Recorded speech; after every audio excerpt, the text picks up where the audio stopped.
क्या कोरोना की जंग में बीसीजी का टीका बनेगा ब्रह्मास्त्र?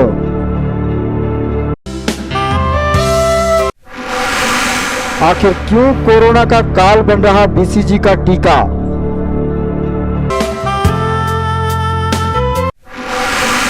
अमेरिका भारत से क्यों मांग रहा बीसीजी वैक्सीन?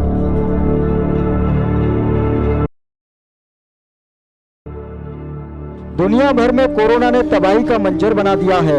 लगभग सभी देशों में कोरोना का कहर लोगों को काल के गाल में समाता चला जा रहा है। इस वक्त दुनिया में भारत की मानवीय पहल की जमकर प्रशंसा हो रही है। अमेरिका, ब्राजील और इजराइल से लेकर जापान तक सब भारत के मुरीद हो रहे हैं। वजह सिर्फ इतनी है कि जो दवा मलेरिया और अर्थराइटिस के काम आती थी, लेकिन अब वह कोरोना के इलाज में सबसे ज्यादा कारगर साबित हुई है। नाम है हाइड्रोक्लोरोक्विन। लेकिन चीन ने जो बीमारी दुनिया को दी है, उसकी काट हाइड्रोक्लोरोक्विन के साथ ही एक और वैक्सीन है जो कोरोना की जंग में ब्रह्मास्त्र साबित हो सकती है। और बड़ी बात यह है कि इस मामले में भी भारत का कोई मुकाबला नहीं है। कोरोना एक ऐसी महामारी है जिसका इलाज ढूंढने में दुनिया के तमाम वैज्ञानिकों के पसीने छूट रहे हैं। हर गुजरते दिन के साथ हजारों लोग काल के गाल में समा रहे हैं। भले ही विज्ञान ने और टेक्नोलॉजी ने ऊंची उड़ान क्यों न भर ली हो, लेकिन कोरोना का वैक्सीन है कि दुनिया के सामने ही नहीं ला पा रहे हैं। लेकिन वैज्ञानिकों के हौसले पस्त नहीं हुए हैं। वह तमाम उपाय आजमा रहे हैं जिनसे इस महामारी को रोका जा सके।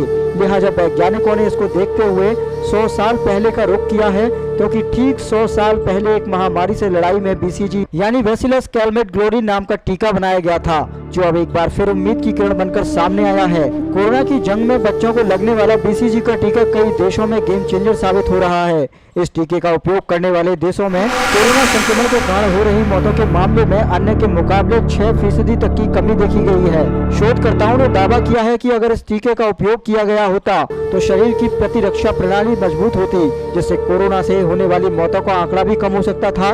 कोरोना से मौत का आंकड़ा उन देशों में ज्यादा है जहां लोगों को बीसीजी का टीका नहीं लगा हुआ है। रिसर्च के मुताबिक उन देशों में जिन लोगों को यह टीका लगा हुआ है, वहां कोरोना के कारण बाकी देशों के मुकाबले मौतें कम हुई हैं। इस सूची में भारत भी शामिल है। यहाँ आज भी बड़े पैमाने पर नवजात शिशुओं को बीसीजी का टीका लगाया जाता है। इस वैक्सीन का आविष्कार 100 साल पहले किया गया था। यह वैक्सीन ट्यूबरक्लोसिस टीबी के बैक्टीरिया के खिलाफ इम्यूनिटी पावर को डेवलप करती है। कई रिसर्च में इस बात की पुष्टि भी हुई है। बीसीजी का टीका लगवाने के बाद लोगों के इम्यून सिस्टम में सुधार देखा गया है। इतना ही नहीं, कई लोगों ने खुद को ऐसे संक्रमण से बचाया भी है। बीसीजी ट्यूबरक्लोसिस टीबी का इलाज करता है। टीबी बैक्टीरिया से जुड़ी बीमारी है, जबकि कोविड-19 वायरस से कहा जाता रहा है कि जिसका इम्यूनिटी सिस्टम स्ट्रांग है, वह कोरोना के संक्रमण से बाहर आ सकता है। अमेरिका और इटली जैसे संपन्न देशों में बीसीजी के इस्तेमाल की कोई तकनीक ही नहीं है और इसका ज्यादातर इस्तेमाल विकासशील देशों में होता आया है। इटली, स्पेन और अमेरिका में बीसीजी का टीका नहीं लगाया जाता, इसलिए इन तीनों देशों में कोरोना का संक्रमण सबसे अधिक है और मौतों का आंकड़ा भी सबसे ज्यादा है।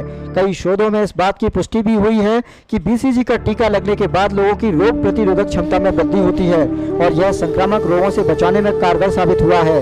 बीसीजी की पॉलिसी सबसे पहले ब्राजील ने अपने यहाँ पर शुरू की थी। वहीं भारत में भी 1962 से राष्ट्रीय टीबी प्रोग्राम के बाद जन्म के तुरंत बाद नवजातों को बीसीजी का टीका लगवाना अनिवार्य कर दिया गया था। यानी कि बहुसंख्यक आबादी को यह टीका 1962 से लेकर अब तक लग चुका है।